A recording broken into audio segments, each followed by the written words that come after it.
Hola, ¿cómo estás? Bienvenido o bienvenida a esta lección. Hoy vamos a aprender acerca del verbo gustar.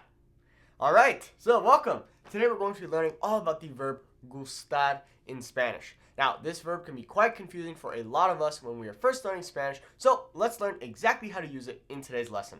Alright, so let's take a look at this sentence up here. We have me gusta el español. I like Spanish. Okay? Now, I've broken down the sentence a little bit, and that's how we're going to go through this lesson, okay? Through the broken up parts, so you can easier understand this idea. Okay, so first we have me. Now, me is what we call in Spanish an indirect object pronoun. Now, that sounds scary. That sounds like it doesn't make sense. But the indirect object pronoun is quite simple to understand, and it's actually extremely useful for us to know. Okay, so now we have the verb gustar. Okay, a verb is an action, right? Just same as in English. Gustar, okay, gusta, okay, meaning to like or to please. And we'll get into that in a second. Then we have el español, which is our direct object in this case. Okay, it's not a pronoun. Okay, it's just a direct object. Okay, so let's kind of try to understand what these two are right here.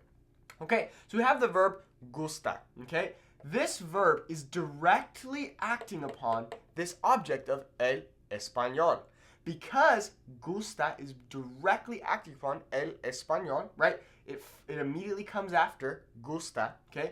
It's directly acted upon. Therefore, it's the direct object, okay? It's directly receiving the action of the verb, okay? Now, the me, is being indirectly affected by the verb gusta, okay? So it's an indirect object pronoun. Now, the reason that it's a pronoun and not just an indirect object is because a pronoun is a shortened version of a word. For example, if we have the name Juan, okay? Juan would be a direct object. However, if we had said le, that would be the direct object pronoun for Juan, okay? Now, we're going to cover these right now, okay? But that's essentially what's going on here. We have an indirect object pronoun, a verb, and then a direct object. Okay, so let's take a look at these guys. So we have these 5 different indirect object pronouns in Spanish. Me, te, le, nos, and les. Okay, me represents me in English. Okay, te, you, le, he, she, and you formally. Now, this is confusing. How do we know if I say, oh, le gusta el español? How do I know if I'm saying he likes Spanish? She likes Spanish. You like Spanish. How do we know? Well, we have 2 different ways we can understand, either based off of context clues, or if we add on, for example, a él. A él le gusta el español. A ella le gusta el español. A usted le gusta el español. Okay, so that's a second example. Okay, so if we're not sure what le is representing in a sentence, we can add context, right? To say a él, a ella, a usted. Or, for example, let's say we already understood that we were talking about Juan. Okay, we've been talking about Juan. We have past context. Therefore, if I say, sí, le gusta el español, I can understand, right, we've been talking about Juan. Therefore, when I say le gusta el español, it means I'm still talking about Juan. Okay? Nos representing we, and les representing they, right? Like they, or you guys, you all, okay? Alrighty, so same thing here with les, okay? It's just based off of context clues. If we're in the real world and I'm speaking to a group and I say, oh, les gusta el español, they're going to understand that I'm talking to them, not some random group of people, okay? I'm not going to say, hey, they like Spanish. They're like, what the heck, right? Okay, all right, so before we get into some examples here, and I'm going to have you fill in the blanks for me, let's take a look at some of these verbs. Now, we have verbs just like gustar in Spanish, so they behave the same exact way here. For example, doler, meaning to hurt, to ache, to pain. Encantar, to love, okay? Like this, an example is, oh, I love tacos. Oh, I love basketball, okay? That kind of love, okay?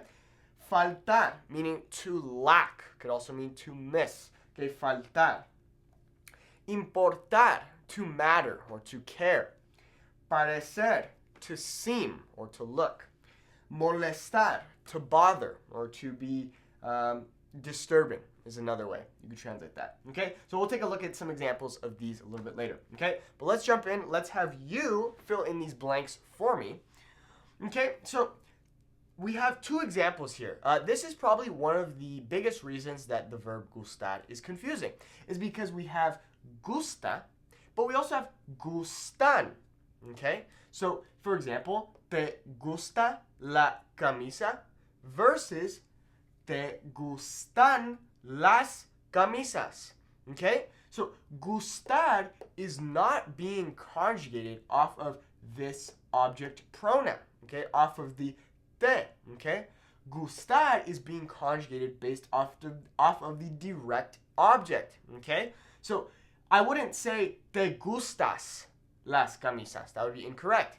Te gustan las camisas. Why? Because las camisas are performing the action of gustar. Okay, so we could translate this as the shirts are pleasing to you. Now in English we would say, you like the shirts, okay? Or do you like the shirts? Okay, but this is what's going on here, okay? The shirt pleases you, okay? Or you like the shirt. Okay, so it's kind of all mixed around here. Okay, so just be aware of that.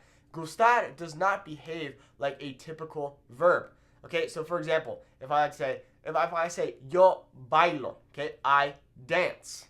But if I were to say yo me gusto, that just sounds wrong. It sounds weird. Okay, all right, so be aware of that. Okay, gustar is being conjugated off of this object.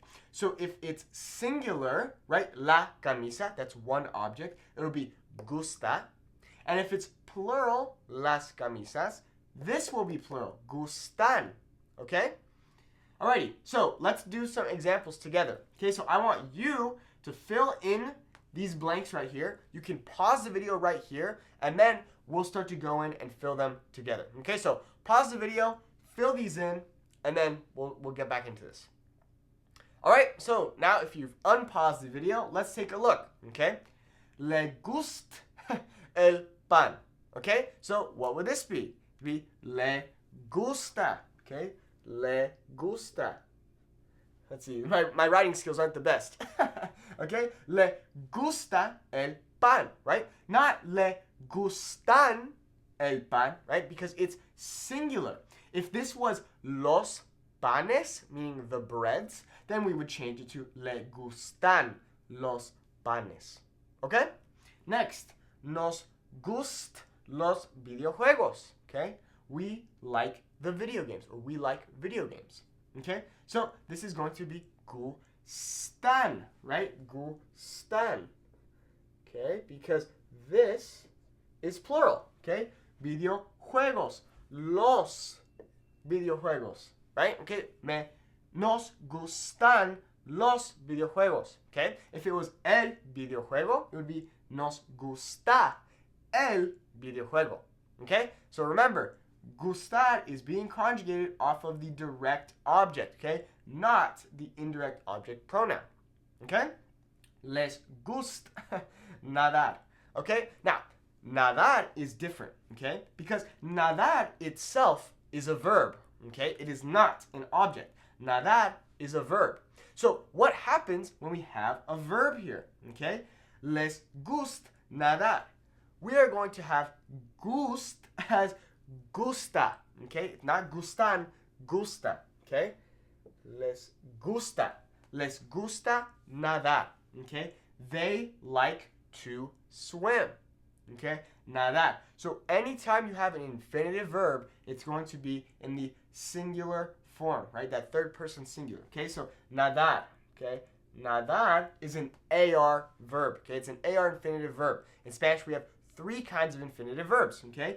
AR, ER, and IR, okay? Les gusta nadar, okay? They like to swim, or you guys like to swim, okay?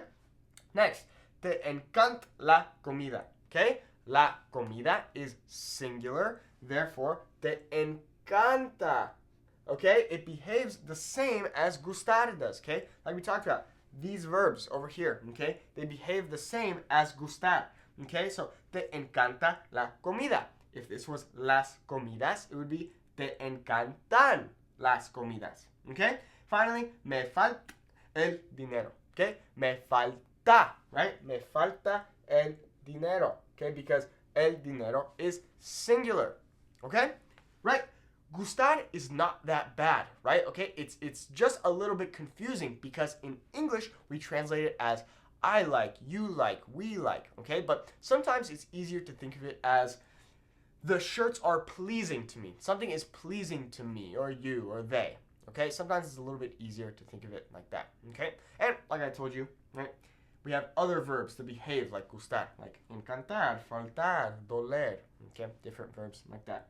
Okay, well, I hope this video has helped you. I hope that these explanations have made sense and you're starting to understand easier how to use gustar in verbs that behave like it. If you have any questions, feel free to leave me a comment on this video. I always try to respond to every single comment on my videos, although it takes me quite a while to do. But also, you could send me an email. If you send me an email at SpanishWithNate@gmail.com, or you can also send me an email at support@SpanishWithNate.com.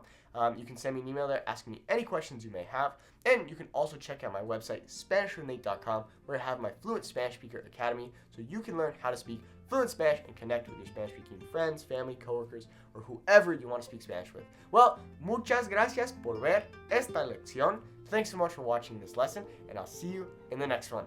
Nos vemos!